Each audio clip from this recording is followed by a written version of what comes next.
Iowa's Democrats are still counting their caucus results. The FBI warns of a DDoS attempt against a state voter registration site. Trends in DDoS.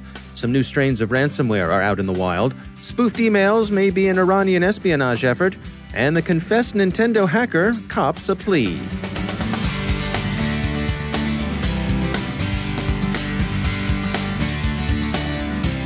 And now, a word from our sponsor, Observit, a Proofpoint company. The greatest threat to businesses today isn't the outsider trying to get in, it's the people you trust, the ones who already have the keys. Your employees, contractors, and privileged users. 60% of online attacks are carried out by insiders. To stop these insider threats, you need to see what users are doing before an incident occurs. Observit enables security teams to detect risky user activity, investigate incidents in minutes, and effectively respond. With Observit, you know the whole story. Get your free trial at observit.com/cyberwire. That's observit.com/cyberwire. And we thank Observit for sponsoring our show.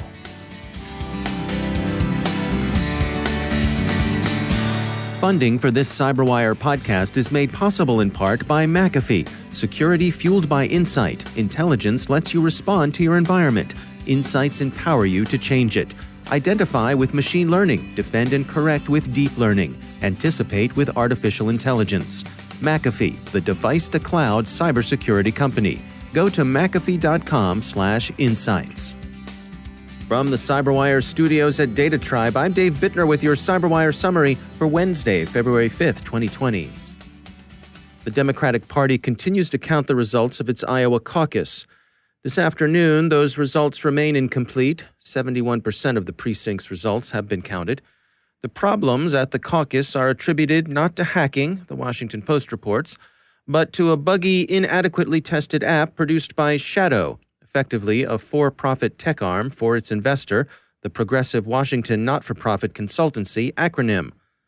The app that failed is said to have been developed in haste, a haste driven in part by fears that having precinct leaders phone their results in, as had been done in past campaigns, would have been insecure.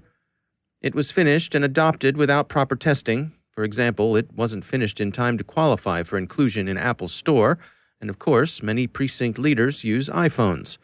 Many of the party officials who were to use the app only sought to install it the morning of the caucus, and the difficulties were, under such circumstances, unsurprising. Compounding the difficulties with the app is the apparent failure to prepare and exercise backups against the eventuality of exactly what happened. The state's party leaders say they've got a handle on the count, which they're confident they can complete accurately, only not so fast as they'd otherwise have been able to account for it. Sources at the Democratic National Committee say they warned Iowa not to try to run the caucus through the app. The Department of Homeland Security's Cybersecurity and Infrastructure Security Agency, CISA, has said it offered to test Shadow's app, but that the Iowa party turned down the offer.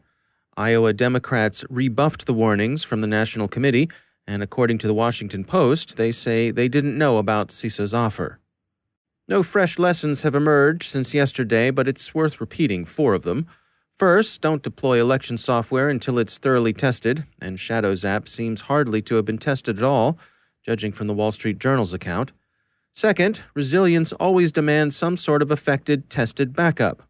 Third, a technical problem, even if it's an innocent mistake, erodes trust and spawns unfounded rumors, what the Washington Post calls a cesspool of toxic conspiracy theories. And fourth, of course, if someone is in a position to help, offers help, consider taking it. And before we leave Iowa, it's worth repeating that the problems at the caucus were an unforced error, a case of poor execution, and not a cyber attack, whatever they're saying out in that toxic cesspool the Post is pointing out. There is one incident of cyber interference in election systems, as opposed to campaign or caucus systems. Bleeping Computer reports that the FBI yesterday issued a private industry notification that it's received reports that a state's voter registration and information site was hit with an attempted distributed denial of service attack. The Bureau didn't say which state's site was affected, but it characterized the attack this way, quote, "The FBI received reporting indicating a state-level voter registration and voter information website received anomalous domain name system server requests consistent with a pseudo-random subdomain attack, end quote. That is, the system was flooded with a large number of DNS requests for non-existent subdomains. Happily, rate limiting on the targeted DNS servers prevented the attack from succeeding, and voter registration wasn't affected. What's the general state of play in distributed denial of service these days? Researchers at Imperva yesterday published their Global DDoS Threat Landscape Report. The categories of victims are among the interesting things in their description. By number of attacks, the top two classes of target are gambling, with 31% of the attacks, and gaming, number one victim at nearly 36%. The most affected countries are in South or East Asia, with India leading at just under 23%. Looking just at application attacks, however, the biggest target, hands down, was Ukraine. Doppelpaymer is the latest ransomware gang to not just encrypt data, but to steal data as well. Data Breach Today points out that Doppelpaymer has now joined Maze and Sodinokibi in the new normal for ransomware. A ransomware attack should now be considered a data breach until proved otherwise. Most people would like to know when something bad happened to them, right? We'd rather not stick our heads in the sand, our fingers in our ears, or turn a blind eye to news that could affect our livelihood. Common sense. But, and you knew there was a but coming, for a variety of reasons, many companies aren't all that eager to hear from security researchers about their potential vulnerabilities. Curtis Minder is CEO and co-founder of GroupSense, and he shares insights on the pros and cons of sharing your findings with a company you discover has been breached. So GroupSense is a cyber reconnaissance company. We focus on digital risk protection services for enterprise customers and governments. As part of our work on a daily basis, we are uncovering breaches, stolen data, stolen intellectual property, things like this, mostly for our clients. But in the margins of what we do, our analysts occasionally find data that affects others that are not clients. And in those cases, we put together a program where we notify the affected parties, free of charge as part of, for goodwill, and as part of our service, we just give that data away and we notify them when we see it. So what would your recommendations be then for organizations who are out there listening to this? How can they have a pipeline for when someone needs to get a hold of them with this sort of information, which I guess we can agree is in their best interest? What sort of things should they have in place?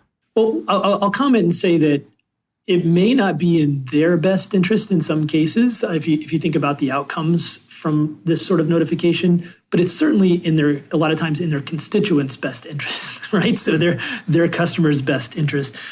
I think the problem is, due to some laws that vary state by state on breach notification, things like this, there is no provision in most of these laws, or the ones that I've seen, that effectively tell an organization that they have to have a channel where they listen to inbound information like this. I understand that it's a difficult problem to solve because there's a lot of noise. There's a lot of people trying to sell things and a lot of scams. But there should be some official program for external notification of breach awareness. So is it that these organizations are just sticking their heads in the sand, or their incentives aren't necessarily aligned? They're being pulled in different directions by different groups. Right. And this is effectively why we have regulatory bodies that govern things like this, because there are certain actions that are unnatural or not indicative to the growth of a business that companies are just not going to take on their own without some sort of guiding hand, if you will. And so I speculate that in some of these cases that the companies are choosing to ignore the problem, or perhaps they're acknowledging it and doing research on their own, but not acknowledging it in a public way or acknowledging my initial outreach. What sort of adjustments would you like to see? Can you imagine a solution like this that would work out for all parties involved? I can imagine one, but imagination doesn't do much for us, does it? I think it goes along the lines of, somewhere in the regulatory statutes, they need to dictate a process for third-party notification. If not that, then perhaps within the bug bounty programs, there could be a process for this. Obviously, this is something that is going to take some energy and resources on both the regulatory side or the bug bounty side, and certainly on the enterprise side to consume it and verify it. But there needs to be something outlined. It should be fairly standard. To date, I have not seen this in any of the enterprise customers I've interfaced with. I have seen it with government customers where they do have a process in place, but it's ad hoc. It's different for each organization. Yeah, it seems to me like if an organization like yours, your team at GroupSense, if there was some way that you could establish yourselves, register yourselves with the regulators and say we're a good company in good standing, this is what we found. If there was some way to have those findings both hit the regulators and the company affected at the same time, at least then the company knows that, first of all, the messaging is coming from a vetted source, but also the regulators have been notified as well, and they can react as they see appropriate. Yeah, that's one approach. I agree that certainly would be effective in getting protecting the constituents if the regulatory bodies were notified simultaneously. Yeah, I guess, but like you say, though, I mean, it's complicated and nothing's perfect. Right, exactly. Yeah.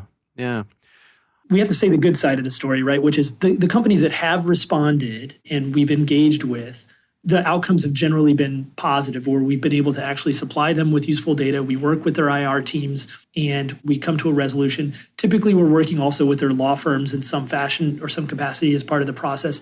And for the benefit of companies that are listening to the podcast, yes, this is a scary thing, but the good news is we're not charging for this. We'll see it all the way from the notification through the process. Anything you need from us from a research perspective is provided free of charge through the entire process. And we've actually helped a number of well-known large companies through the process. And when they don't have the resources internally, we've been able to help them source those for the breach response, et cetera. So, on the flip side, there are some good stories that come out of this as well. That's Curtis Minder from GroupSense. Security firm Varonis this morning reported finding a new ransomware strain, which it's calling Save the Queen, after the .save the Queen the attackers append as an extension to the affected files. The ransomware propagates using the sysvol share on Active Directory domain controllers.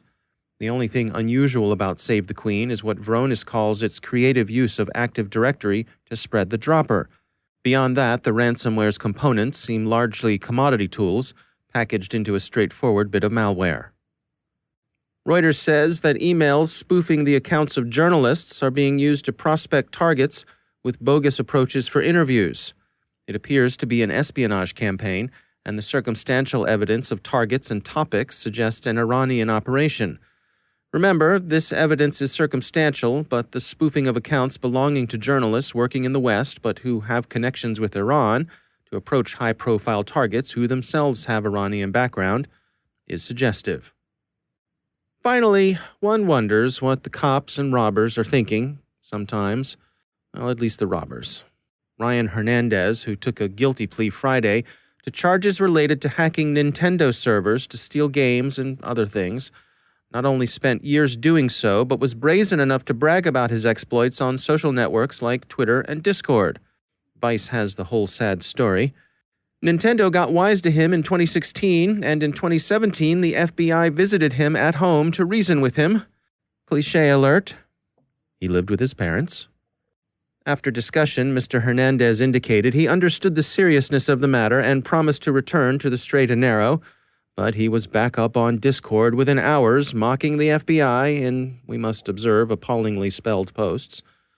A few days later, he escalated, seeking to create a meme in which SpongeBob SquarePants was an FBI special agent, and in case anyone failed to get it, he tagged the image with "Hi at Nintendo America." Other public boasting enabled the FBI, using nothing more than their browser, apparently, to get enough for a search warrant. Mr. Hernandez faces up to 3 years in Club Fed, and he's agreed to pay Nintendo just under $260,000. The 21-year-old resident of Palmdale, California, will have another opportunity to amend the path of his life, and we hope he'll take it.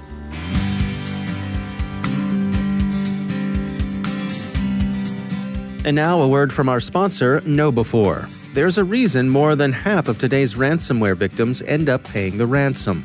Cyber criminals have become thoughtful, taking time to maximize your organization's potential damage and their payoff. After achieving root access, the bad guys explore your network, reading email, finding data troves, and once they know you, they craft a plan to cause the most panic, pain, and operational disruption. Ransomware has gone nuclear. But don't panic. KnowBe4 is hosting an exclusive webinar where you can find out why data backups, even offline backups, won't save you, why ransomware isn't your real problem, and how your end users can become your best last line of defense. Go to knowbe4.com/ransom and learn more about this exclusive webinar. That's knowbe4.com/ransom, RANSOM, and we thank KnowBe4 for sponsoring our show.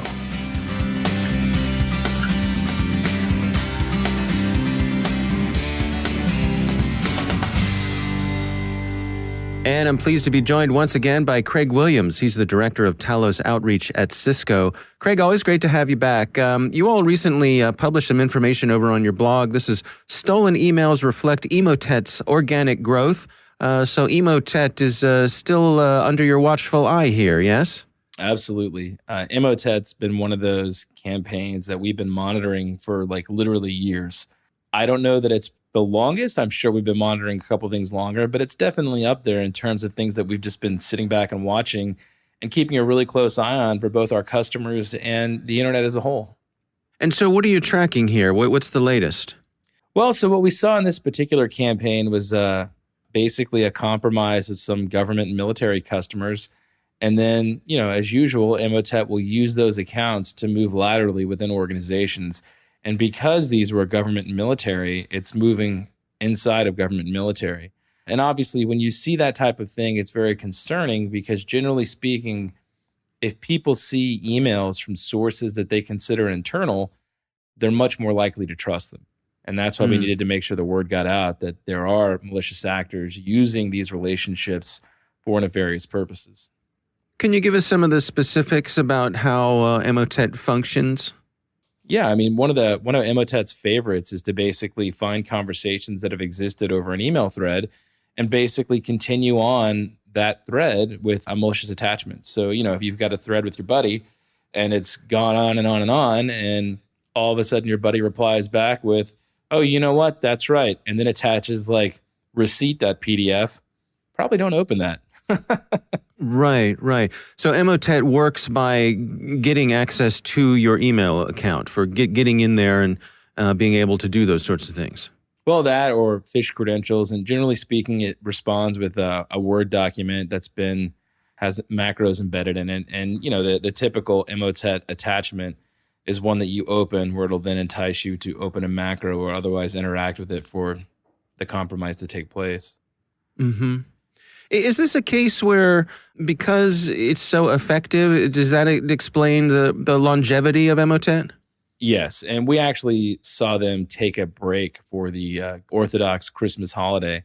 And so obviously that has certain political implications, and it can lead you to conclude that actors are potentially operating out of certain areas. And when those number of TTPs add up over time, year after year, it can help you really get a good idea of where these operators are acting out of. I think as of this morning, we're even tracking campaigns that are distributing themselves as new coronavirus information. So these actors aren't going to go away, and they're going to continue to find very enticing reasons for people to open these email attachments. And best practices to protect yourself here? Well, this falls back to just don't open untrusted email attachments, right? And if you are on a thread and all of a sudden an attachment appears, even if the thread appears to be legitimate, and even if the reply doesn't seem that unusual, you should probably just pick up the phone and make sure that the person sending it intended to send it, especially if it hasn't come up in the thread before. Now, obviously, if someone says, "Hey, on Thursday, I'm going to send you that email," then it's probably okay.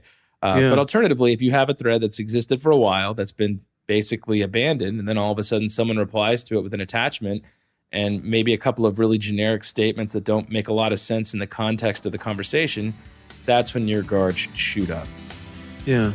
All right. Well, the blog is titled Stolen Emails Reflect Emotet's Organic Growth. Craig Williams, thanks for joining us. Thank you. And that's the CyberWire. For links to all of today's stories, check out our daily briefing at thecyberwire.com. Thanks to all of our sponsors for making the CyberWire possible, especially our supporting sponsor, Observit, a Proofpoint company and the leading insider threat management platform. Learn more at observit.com. The CyberWire podcast is proudly produced in Maryland out of the startup studios of Data Tribe, where they're co-building the next generation of cybersecurity teams and technologies. Our truly amazing CyberWire team is Elliot Peltzman, Peru Prakash, Stefan Vaziri, Kelsey Bond, Tim Nodar, Joe Kerrigan, Carol Terrio, Ben Yellen, Nick Valecki, Bennett Moe, Chris Russell, John Petrick, Jennifer Iben, Peter Kilpie, and I'm Dave Bittner. Thanks for listening.